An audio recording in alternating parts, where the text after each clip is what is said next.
The very he-man image, which went down with the peasantry. Jarnail Singh has rustic roots himself. In the Punjab of northern India, he is the seventh son of a devout Sikh farmer. Perhaps prophetically, the future militant is born in 1947, the year of India's independence from Britain, and the year of its bloody partition from the new Muslim nation of Pakistan. As the new dominions of Pakistan and India take over their own affairs, communal hatred flares up in the Punjab. Fleeing from their looted, blood-stained towns comes a new exodus. In the years to come, the legacy of partition will help fuel Jarnail Singh's sense of grievance.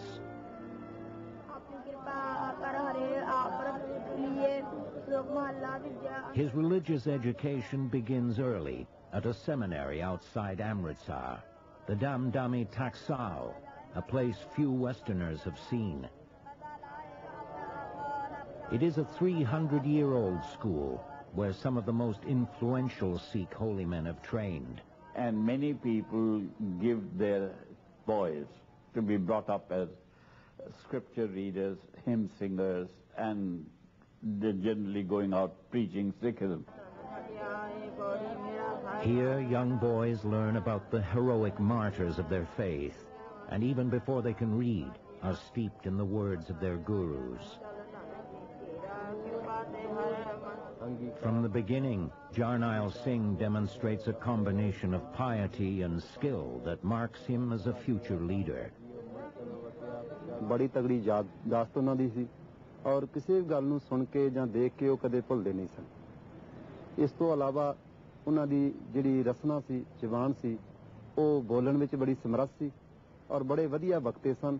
ਸਿੱਖ ਜਗਤ ਨੂੰ ਜੋ ਗੱਲ ਉਹਨਾਂ ਨੇ ਕਹੀ ਹੈ, ਸਿੱਖਾਂ ਨੇ ਉਹਨੂੰ ਆਪਣੇ ਹਿਰਦੇ 'ਚ ਵਸਾ ਲਿਆ।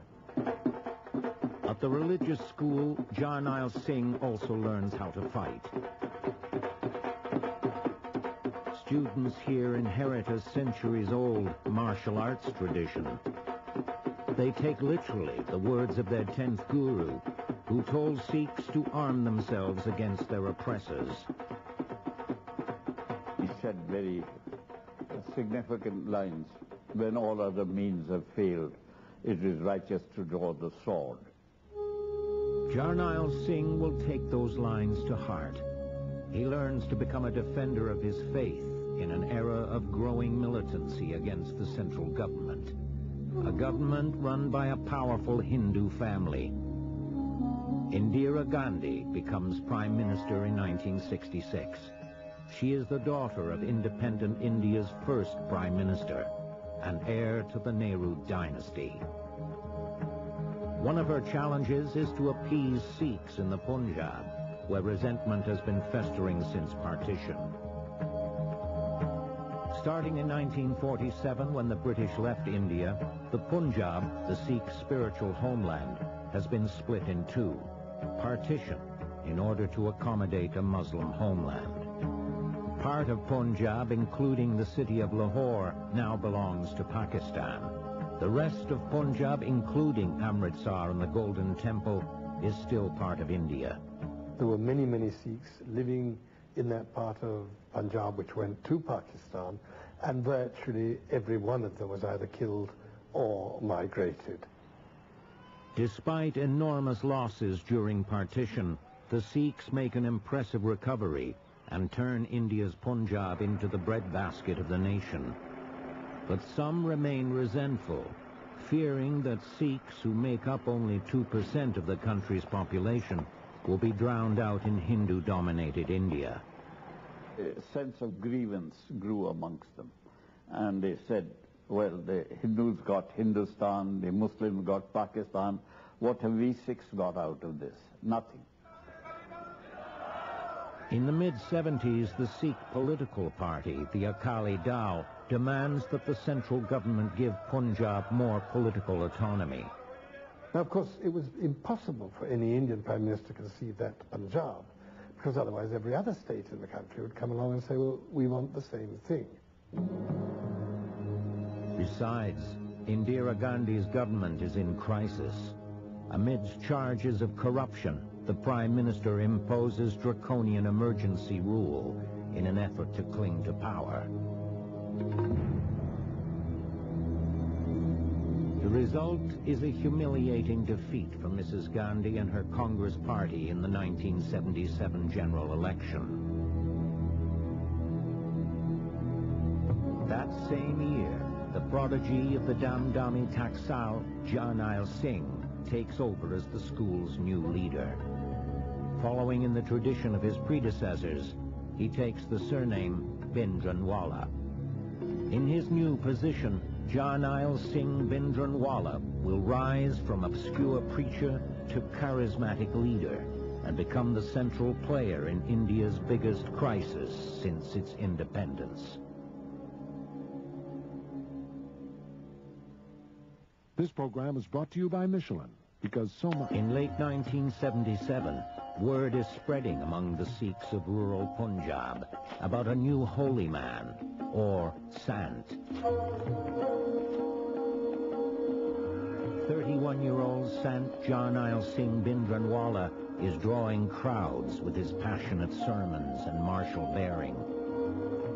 और उनके बीच एक ऐसी खिंच थी उनकी बात में और उनके गलबात का तरीका ऐसा था कि जिसके साथ भी बात करते थे उसको अपना बना लेते थे. Bhindrawala preaches a fundamentalist message. He warns young Sikhs against the evils of shaving beards, cutting hair, and indulging in alcohol and tobacco. And he does not hesitate to declare war on those Sikhs he considers blasphemers. Among them, a breakaway sect called Nirankaris. He maintained that these Nirankaris were heretics. So it all started from there, really, Bhindrawala giving the impression that he was a pious Sikh leading a great movement against heresy. In April 1978, 13 of Bhindrawala's supporters are killed in a street fight with the Nirankaris. The Nirankaris are later acquitted of murder. Bhindrawala is outraged. तो बाबा जरनैल सिंह भिंडरावाले ने बोलिया भी ऐसा नहीं होने देंगे. तो संत जरनैल सिंह ने बोल दिया कि जो निरंकारी को मारेगा उसको सोने से तोलूंगा. संत जरनैल सिंह ने बोल दिया और वो बहुत बड़ी एक मूवमेंट उनके आले दुआले इकट्ठी होनी शुरू हो गई.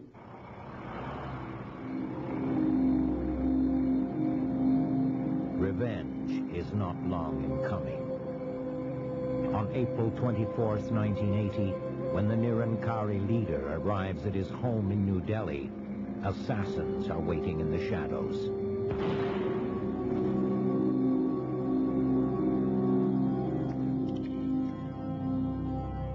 And before long, another high-profile killing.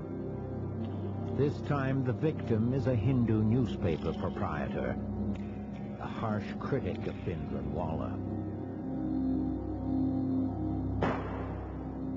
After this murder, Bhindrawala is arrested. His angry supporters clash with police, and 18 Sikhs are killed. Another event that fuels the preacher's sense of grievance. Bhindrawala spends a month in jail, but is never charged.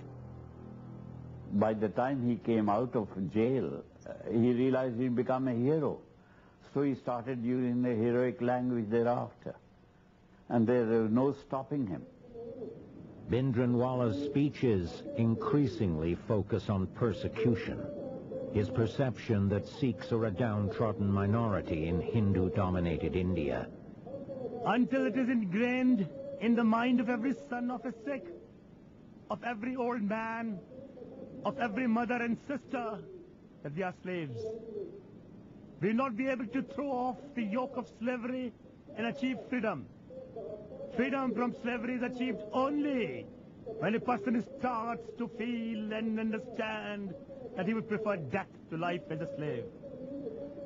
और आगुआं ਨੂੰ ਦੇਸ਼ ਦੇ ਆਗੂਆਂ ਨੂੰ ਸੰਸਾਰ ਦੇ ਆਗੂਆਂ ਨੂੰ ਦੱਸ ਦਿੱਤਾ ਕਿ ਸਿੱਖਾਂ ਨਾਲ ਬੇਨਿਆਈ ਹੁੰਦੀ ਹੈ. ਇਹਨਾਂ ਨੂੰ ਦੂਜੇ ਦਰਜੇ ਦੇ ਸ਼ਹਿਰੀ ਸਮਝਿਆ ਜਾਂਦਾ. ਇਹਨਾਂ ਦੇ ਹਰ ਫਰੰਟ ਤੇ ਰਾਜਨੀਤਿਕ, ਧਾਰਮਿਕ, ਸਮਾਜਿਕ, ਆਰਥਿਕ ਹਰ ਜਗ੍ਹਾ ਤੇ ਇਹਨਾਂ ਦਾ ਸ਼ੋਸ਼ਣ ਕੀਤਾ ਜਾਂਦਾ ਹੈ. While Bhindrawala and his supporters insist that he is only trying to attain justice for Sikhs, many believe his grievances are exaggerated, that his motivations are more sinister. The ultimate aim of Bhindranwale was to promote a sort of divide between Hindus and Sikhs, which would make it impossible for them to live together again. In rural Punjab, Bhindranwala's militant influence is growing. The media dubs him India's Ayatollah. His rise to prominence coincides with a change of government.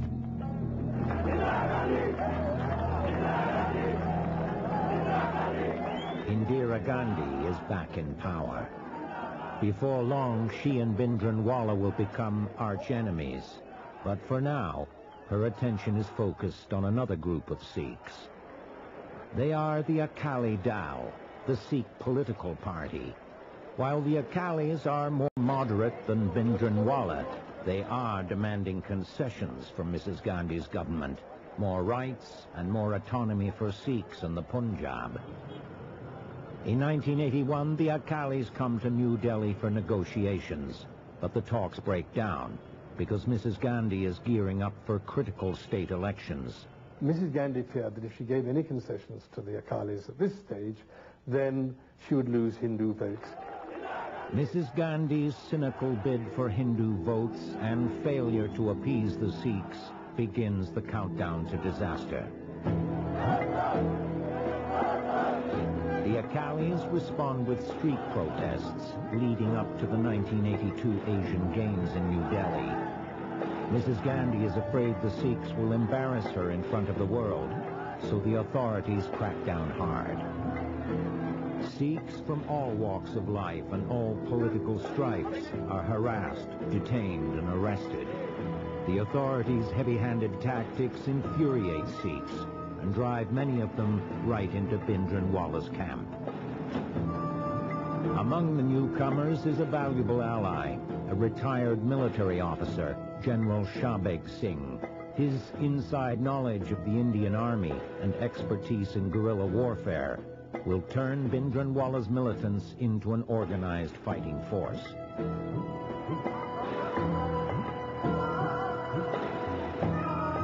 Bhindranwala is now living right next door to Sikhism's most sacred shrine, in the hostel complex of the Golden Temple.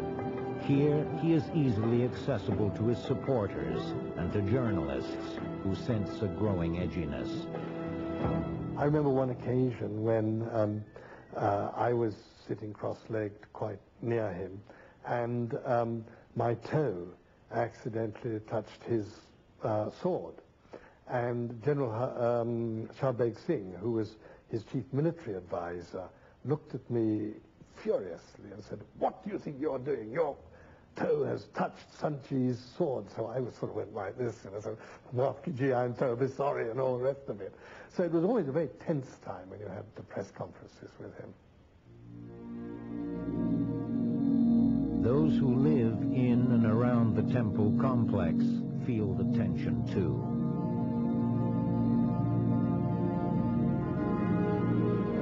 जब जाते थे इधर उधर देखना ही पड़ता था कि कोई कहीं घटना तो नहीं हो जाएगी, इधर से जाइए, कोई घटना तो नहीं हो जाएगी, इधर से जाइए. In early 1983, there are murders, bombings, and bank robberies. Many suspect Bhindranwala's involvement, but the government does not respond. I fundamentally believe that he was responsible for a lot of violence and a lot of cruelty.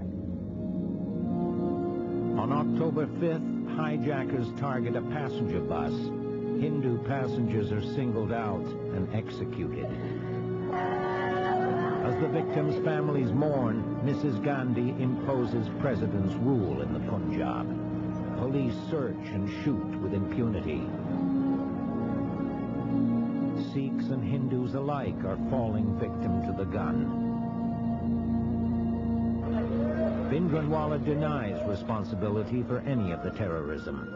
He blames the government for the violence, claiming it is part of a diabolical plan to discredit Sikhs, a position his supporters maintain to this day.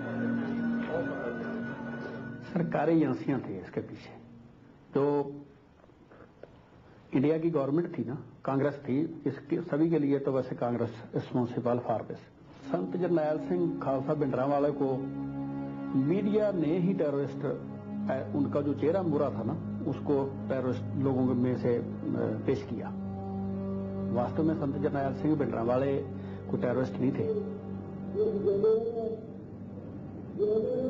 Bhindranwala's tape-recorded speeches are circulating in homes throughout the Punjab. He encourages villagers to arm themselves. 1 motorcycle, 3 new revolvers, and 3 young men in each village. We are not going to do this to kill people. For a Sikh, it is a great sin to keep weapons and kill anyone. However, it is an even greater sin to have weapons and not to seek justice. Now you have to think over how to use these weapons. If you want to shake slavery off your necks, you have to adopt this way. There are rumors that Bhindranwala will be arrested.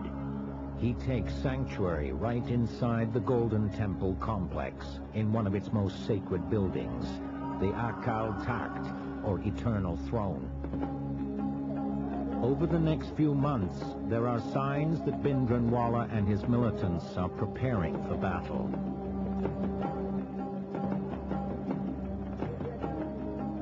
There was a great feeling of tension. There was a feeling that something was going to happen. It was widely known that the Golden Temple was being turned into a fortress. The government considers laying siege to the Golden Temple, but the army rejects this idea, fearing that thousands of weapon-wielding Sikhs would then descend on Amritsar. By late May 1984, Mrs. Gandhi decides that the only way to stop the escalating crisis in the Punjab is to tackle Bhindranwala and his militants head-on.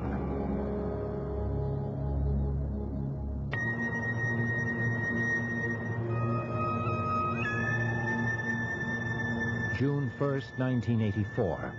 The Indian Army is preparing for a showdown at the Golden Temple. Lieutenant General Kuldeep Singh Brar, a 30-year veteran of the Indian Army, has arrived in Amritsar and is gathering intelligence. All I could see were heavy fortifications. I could see Sikh militants walking on the roof with their weapons. I could see sentries all over the place. I could see people looking in all directions through binoculars. So I realized that we have a very, very difficult job on hand.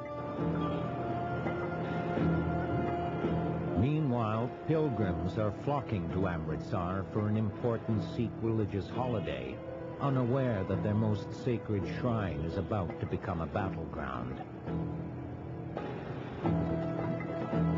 Troops are arriving from all over India, and on June 2nd, an infantry battalion forms a cordon around the Golden Temple complex.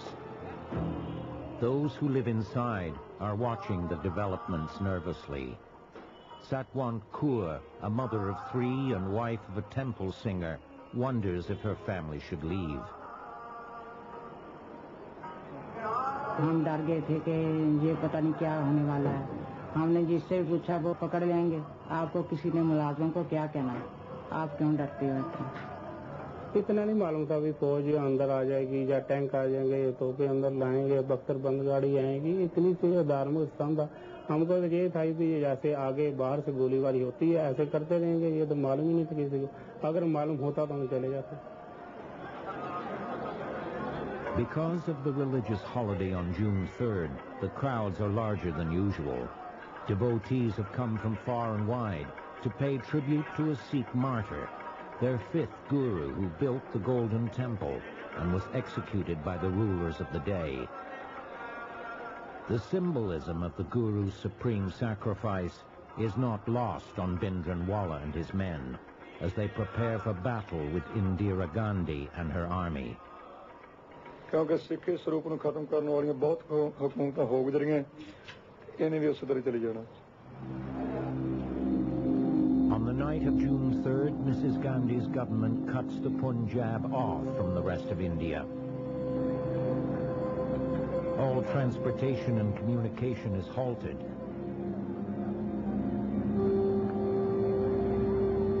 curfew prevents anyone still inside the Golden Temple complex from leaving. Many pilgrims remain. Temple residents also find themselves trapped.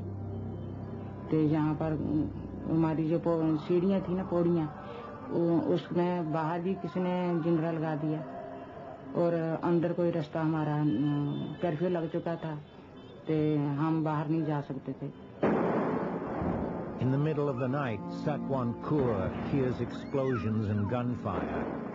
She and her family huddle in their apartment as troops surrounding the temple exchange preliminary fire with the militants. The situation is growing more ominous by the hour. Early on the morning of June 5th, journalists are ordered onto a police bus and driven out of the Punjab. The government-imposed information blackout will ensure that one of the most controversial events in modern history will also be one of its most undocumented. As we left Amritsar, we heard the sound of firing, and we knew something either had happened or was about to happen. The army is making final preparations to enter the Golden Temple that evening. The mission is codenamed Operation Bluestar. General Brar is keenly aware of the mission's sensitivity. He himself is a Sikh, but he is also a loyal soldier. You say you are a soldier of the Indian Army, wearing olive green uniform to defend the sovereignty of this country, and you don't worry about whom you're going against. The Indian Army's main objective is to neutralize Bhindrawala and those militants who are based in the Akal Takht at one end of the complex. Brar orders his men not to fire directly at this sacred building or at the other holy shrine, the Golden Temple itself. To kick off Operation Bluestar, troops will storm through the main gate, head towards the Akal Takht, and try to secure that area within 3 hours. At 10:30 p.m. on June 5th, half an hour behind schedule, the assault begins.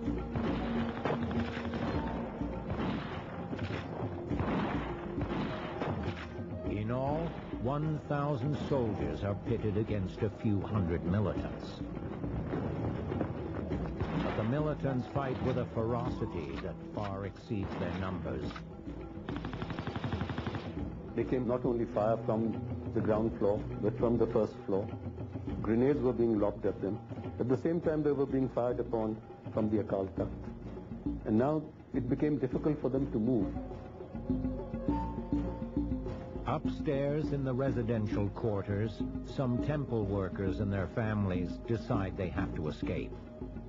Satwan Kaur and her young daughter, along with her husband, the temple singer, and 2 teenage sons, creep down an inside stairwell towards offices on the ground floor.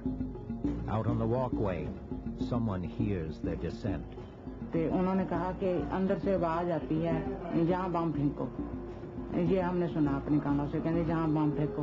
तो उन्होंने बम फेंका, लेकिन वो जाली ढीली थी ना, तो वो ऐसे हो गई, तो उनको जो परिक्रमा में खड़े थे उनको लग गई. Outside, Brar's troops are fighting for their lives. Under the command of Shahbeg Singh, the army general turned militant, Bhindranwala's men have transformed the walkway into a death trap for the soldiers. 10 would die, 10 would go forward. 10 more would die, then 10 more would get forward. And it's only somewhere in the early hours of the morning that we were somewhere close to the Akal Takht.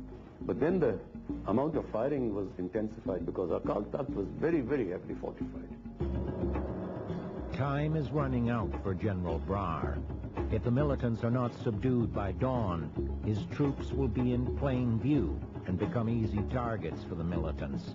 Despite the orders not to fire directly on the Akal Takht, Brar decides to take drastic action. And at that stage, I had no other alternative but to bring a tank at one of the entrances and use the gun of that tank to hit at Akal Takht, because there's nothing that we could do with rifles or machine guns. It was hard, concrete, which could not be pierced. Tank fire ravages the sacred Akal Takht. At first, the militants show no sign of relenting.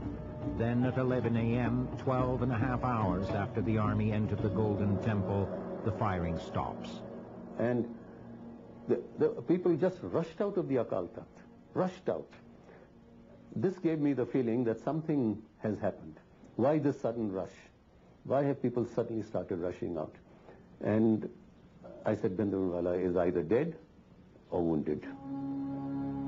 It will be many hours before Bhindranwala's fate is known. First, the army has to deal with hundreds of people who are coming out of hiding to surrender. Satwant Kaur's family is among them. वो बोलने लगे हमें ये हुक्म हुआ है, order हुआ है कि जो जेंट्स हैं उनको गोली मार देनी और जो लेडीज हैं उनको पकड़ लेना. How innocent Sikh civilians are treated by the military will become the subject of intense controversy. ते बड़े से छोटा जब लड़का था रविंद्र पाल सिंह, ये कद में कुछ लंबाई में था, तो उनको ये मालूम हुआ कि ये बड़ा है. वो इसको निकाल कर ते हमारे सामने ही बंदूक के बट जो है ना पिछले, वो मारते मारते हुए इसको हाथ ऐसे करके परिक्रमा में ले गए. वहाँ जब ये 1 घंटा हम रोते रहे वहाँ खड़े कि हमारे बेटे को वापस कर दो, हमारा कोई कसूर नहीं है.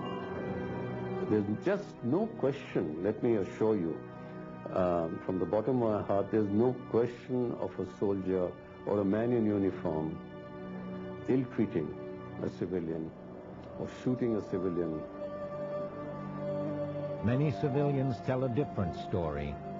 Satwant Kaur's son, Raminder, is one of hundreds of Sikhs taken away to military camp. जब हमको लेकर हमारे बीच में जो कुछ आदमी जख्मी भी थे, वैसे ही पड़े गए, पानी मांगता तो पानी नहीं दे रहे थे. बाहर से उन्होंने बता दिया गुंडा. जब आदमी मरने लगे तो उन्होंने तोड़ा दरवाजा, तोड़कर वो सामने से टूटी लगी हुई थी पानी. वहाँ अगर भाग कर पानी पीने के लिए गए तो फौज ने समझा कि दोबारा हमारे ऊपर आए. उन्होंने फायरिंग की और वहाँ पे 15-20 आदमी मारे उन्होंने.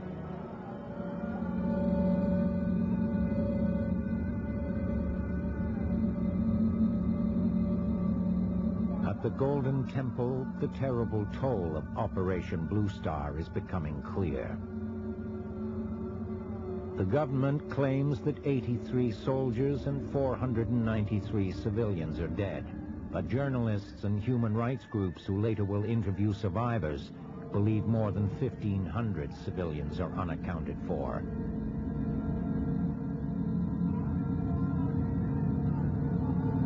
और इतनी लाशें थी कि गिनी नहीं जाती थी. On the night of June 6th, soldiers finally discover the fate of the man who started it all. Amid the rubble and devastation of the sacred Akal Takht lies the bullet-ridden body of Sant Jarnail Singh Bhindranwala. In the eyes of his supporters, Sikhism's newest martyr has been born.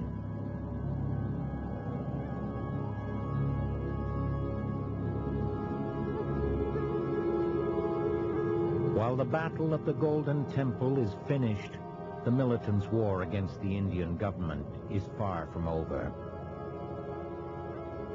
Even before the blood has been washed from the marble walkways, Indira Gandhi's enemies are plotting revenge.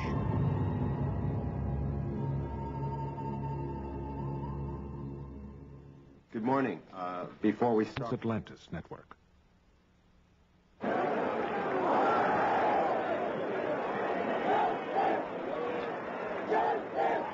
The aftershock of Operation Bluestar resonates around the world.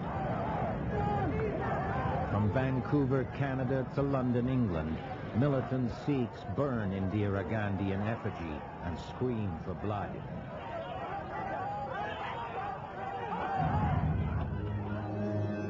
Back in India, there is a sinister plot to turn theater into reality.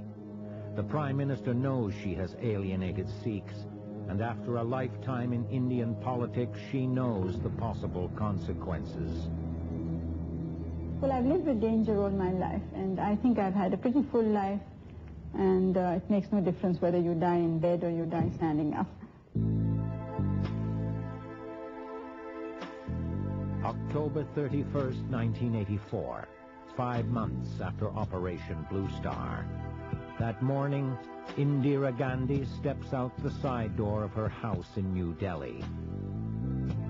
The Prime Minister walks across the lush compound toward her office, where she is scheduled to do a television interview. It is the moment her enemies have been waiting for. As she approaches the guardhouse at the end of the path, one of her Sikh guards raises his revolver and fires. When Mrs. Gandhi falls to the ground, a second Sikh opens fire with his machine gun. We regret to announce the death of the Prime Minister, Mrs. Indira Gandhi. She was critically injured this morning at a residence. She died today, shot down by 2 of her own bodyguards. They were Sikhs taking revenge for the invasion of their temple in June. In the hours after Mrs. Gandhi's assassination, the cycle of revenge spirals into madness. Murderous Hindu mobs swarm into the streets and attack every Sikh in their path. I saw it with my own eyes. I was living in this very flat at the time, the night Mrs. Gandhi died. And I went out because there was so much noise outside. They were burning all the taxis which belonged to the Sikhs. They were looting all the Sikh shops in Khan Market and setting them on fire. They burnt a Sikh temple just behind my flat, and the police were there. They were told not to interfere.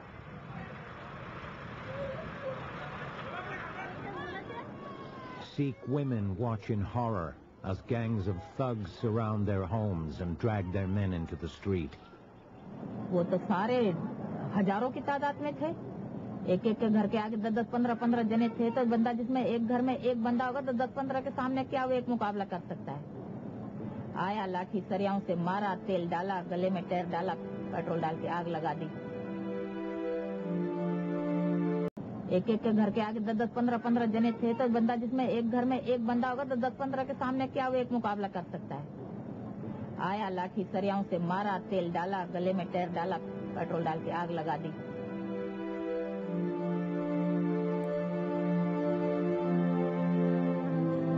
मेरा लड़का तो छुरा मारा, ऐसे आगे गिर गई सामने मेरे सामने पेट खाने लड़का तो माँ पानी दे पानी दो। In a few brutal hours, virtually all the men in these women's lives, husbands, sons, fathers, nephews, are massacred. 20,000 are killed across northern India.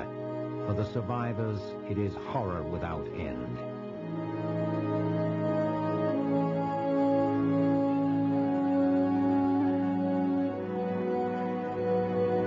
क्या बताऊं आपको, जैसे लकड़ों के ट्रक भर के आते हैं ना, उस तरीके से ट्रक के भर के और सामने आ गए हमारे पास। कम से कम 5-6 ट्रक थे। वही लाशें, कोई टेढ़ी मेढ़ी ऐसे काली बुनी, अध परी जली हुई, जैसे ये समझो हम लोग देख रहे थे, हमारे को तो आंखों में ऐसा लग रहा है कि लकड़ों के ढेर आ रहे हैं। लेकिन लोग बाबन बताइए तुम्हारे आदमी हैं।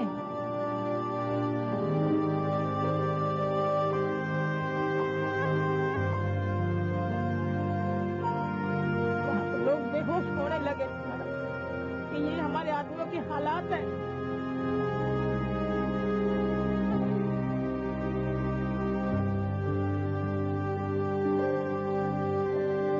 While the Delhi riots are the most visible proof of persecution against Sikhs after Operation Blue Star, abuses are also happening in the Punjab.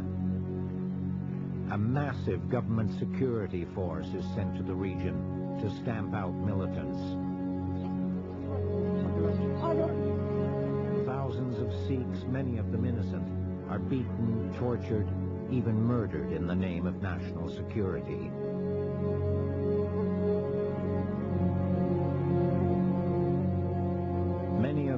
arrested during Operation Bluestar suffer the same fate. Sakwant Kaur spends months looking for her youngest son and eventually finds him in prison. इसके नीचे नीचे लगता है, टांगे चलती नहीं थी, खड़ो नहीं सकता था, बहुत बुरा हाल था इसका। टॉर्चर में ये था भी टांगा दोनों को खींच देते थे, ये ऐसे जो टांगे ऐसे कर देनी, तो उसके बाद जो मेरे बाजू और ऐसे पीछे बांध कर, तो जो ये टांगे सीधी करके जहाँ पे घोटना लगाते थे उसको घोटना कहते हैं। एक बड़ा सा डंडा होता है, उसको यहाँ पे रख देते हैं और दो आदमी इधर खलो जाते हैं, उसके दो इधर, उसको ऐसे फेरते हैं यहाँ पे गोडे की तरफ, फिर गोडे से ऊपर की तरफ। हर वक्त दहशत का माहौल हमारे ऊपर करना भी है।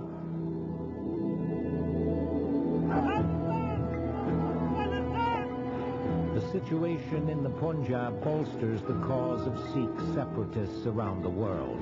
Demands for an independent state called Khalistan. Sentiments that have been percolating since the 70s, supported by militant Sikhs in Canada, the US and Britain. After Operation Bluestar, the movement gains momentum, galvanized by a prophecy made by Jarnail Singh bhindrawala before his death.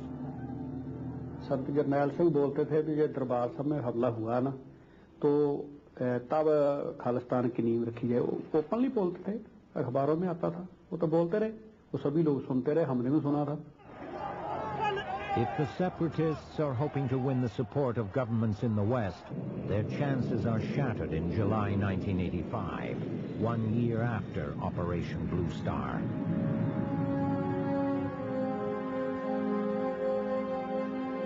A bomb explodes on Air India Flight 182 from Canada, killing all 329 people on board. Capturing the masterminds of the biggest mass murder in Canadian history will prove elusive. It is widely assumed that Sikh extremists were taking revenge for Operation Bluestar. But rumors persist, which so far investigators have not been able to rule out, that the government of India may have been involved in a twisted conspiracy to discredit Sikhs. The chain of events after Operation Bluestar has made one thing clear. Instead of eradicating terrorism, the storming of the Golden Temple has led to new heights in terror. Is brought to you by Michelin, because so much is riding on your tires.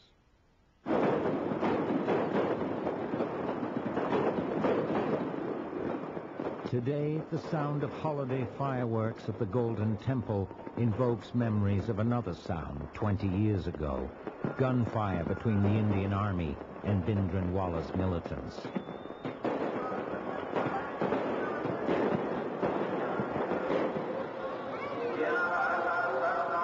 There is still bitter disagreement about the event and who was to blame. There are even two different names for it. Officially, it's Operation Bluestar, but many Sikhs refer to the event as Galaghara, or Holocaust.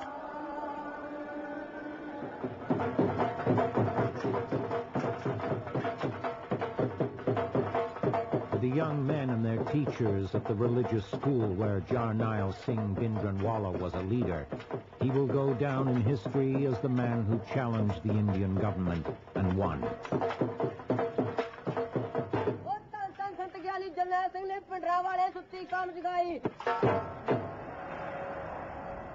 एक गल ਜਿਹੜੀ ਹੈ ਉਹ ਬੜੀ ਸਾਫ਼ ਤੇ ਸਪਸ਼ਟ ਹੋ ਗਈ ਹੈ ਕਿ ਉਹਨਾਂ ਨੇ ਹਿੰਦੁਸਤਾਨ ਦੀ ਹਕੂਮਤ ਤੋਂ ਇੱਕ ਪੂਰੀ ਬਹੁਤ ਵੱਡੀ ਕੌਮ ਤੋਂ ਐਸੀ ਗਲਤੀ ਕਰਾ ਦਿੱਤੀ ਹੈ ਜਿਸ ਗਲਤੀ ਦੀ ਘੁੰਮਣ ਘੇਰੀ ਵਿੱਚ ਉਹ ਸਦਾ ਹੀ ਘੁੰਮਦੀ ਰਹੇਗੀ.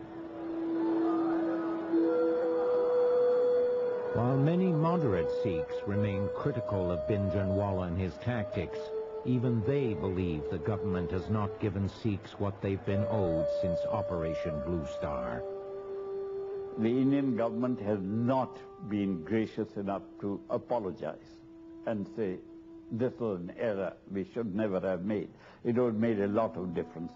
And the same with the killing of Sikhs that followed Mrs. Gandhi's assassination. Here are 20,000 people, innocent people who lost their lives, and not one man has been imprisoned so far. So how can they forget? It rankles in the minds of the Sikhs.